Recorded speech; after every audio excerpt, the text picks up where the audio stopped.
There were 6 girls together, all very pretty and wearing their first long dresses. The oldest girl was not quite 16. They had gathered on the Saturday before Valentine's Day, about 5 to 10 years ago. Now, 2 of them are teachers, 2 are married, one is taking care of her brother's orphan children, and the 6th has passed away. But on that February day, they were just enjoying each other's company and having fun. 2 of the girls were sisters and lived in the same house, while the others had come to visit them. They were all making Valentines together, some silly, some sweet, and some with a bit of humor. After a hearty lunch, they returned to their room to continue their Valentine making. Bertha, one of the girls, asked Nelly what she was thinking about. "I was thinking about these Valentines," Nelly replied slowly. "Well, they shouldn't make you sad, they're silly," said Bertha. "Yes, but because they're so silly, they made me think. I was wondering why we couldn't write something to help someone or make them feel good," Nelly explained. "Nelly's being very serious," teased Kate Green. "Miss Hunt, the moral teacher." Nelly blushed but remained earnest. "You can laugh if you want, but I mean what I say. I'm going to write a Valentine to a boy, like how I think a girl should write, and I'll send it." "So you should," Bertha said kindly. "We'll go visit our mom and the baby while you write it. Call us when you're done." "Yes, and you have to show it to us," shouted Kate Green as she left. "It's only fair. We promised this morning to show each other all we sent, and we won't let you off." And then the 5 girls scattered away like a group of birds, leaving Nelly alone. Her job was harder than she thought. Maybe it's only older people who are naturally wise. Anyway, giving good advice wasn't easy for Nelly. But she had an idea of what she wanted to say, and eventually, she got it down. She wrote and rewrote it, and finally decided she couldn't do any better. Then she copied it neatly before calling the others. It was a bit stiff and preachy, but it sounded like a big effort and a success to the listening girls. Here's what it said. "My Valentine, you'll get plenty of compliments and maybe jokes and fun from others, so I won't give you those. Instead, I'm only interested in one thing, that you become the best boy and man you can be. If you're selfish, lazy, or mean, you'll never be happy until you've fallen so low that you can't tell right from wrong. But if you try to be a gentleman, honest, and hardworking, you'll do good things, live a happy life, and earn the respect of your Valentine."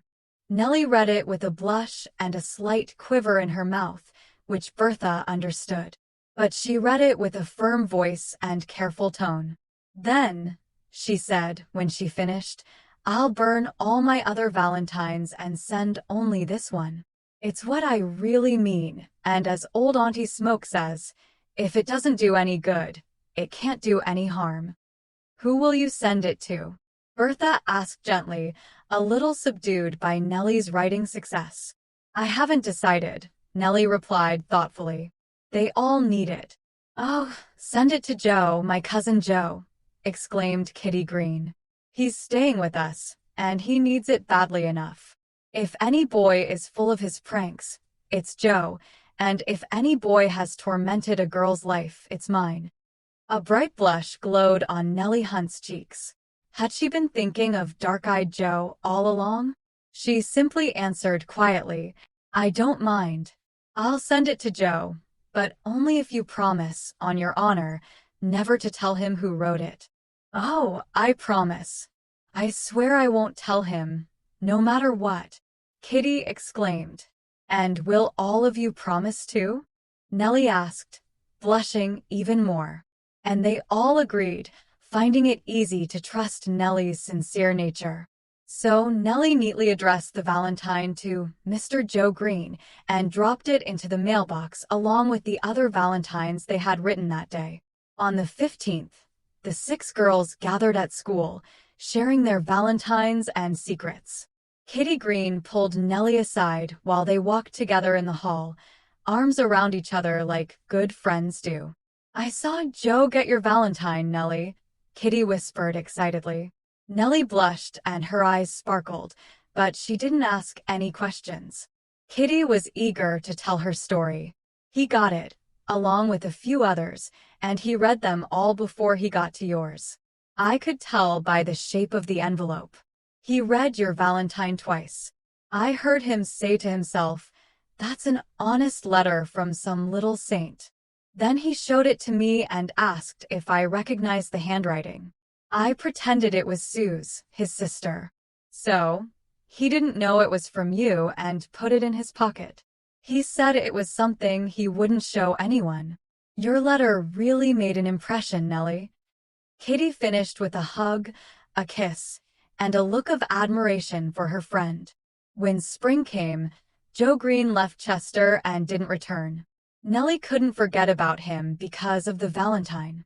As she got older, she felt embarrassed about how bold she had been. She wondered if Joe laughed at her letter. But thankfully, he didn't know it was from her, so she felt better. Nelly was 20 when Joe returned to Chester, this time as a doctor. He became famous for treating everyone, especially the poor. People praised him a lot, saying he was the best doctor ever. Nelly, now called Miss Hunt, had become even kinder after her sister Bertha passed away. One summer day, she found her old nurse very sick and wrote a note asking Dr. Green to come quickly. Then, she asked a passerby to give it to the doctor. In less than half an hour, Dr. Green arrived quietly and seriously. He took care of the sick woman with kindness, making everyone admire him. Then, he turned to Nelly. "Who will stay with her tonight?" he asked. "She shouldn't be alone." "I will," Nelly replied quietly. "Then come to the door with me, please, and I'll tell you what to do." Nelly followed him and stood there in the soft evening light. She listened carefully to his instructions. As she turned to leave, he reached out to stop her. "I owe you a lot," he said. "How?" Nelly asked, blushing deeply. He looked at her with a smile in his eyes. He took out a red leather case and showed her the old Valentine she had written. Then, he showed her the note she had written that afternoon. "I didn't think you kept that silly thing," Nelly said, feeling ashamed. He looked at her for a moment. She was a lovely girl, and he felt grateful for her help. "Do you regret helping me be a better person?" he asked slowly. "Your words meant a lot to me. I've kept this Valentine and tried to live by its message. I've tried to be kind, brave, and strong. Are you sorry you wrote it?"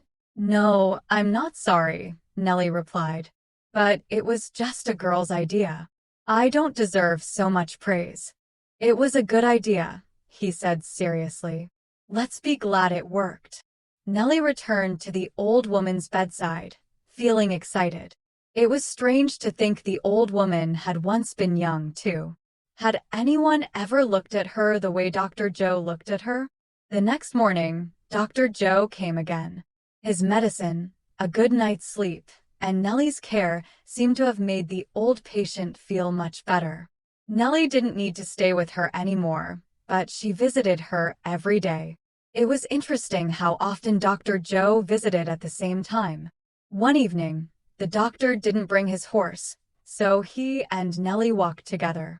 They talked about the beautiful sunset, the gentle breeze, and even the old woman. Nelly tried hard to stop Dr. Joe from saying what she really wanted to hear. But finally, he said it, awkwardly but honestly. "I've spent all these years trying to earn your respect, but now I realize I want more than that. I want your love." I think Nelly's answer made him happy because she is now Mrs. Joseph Green. And that old Valentine, though worn, is proudly displayed on the doctor's study table.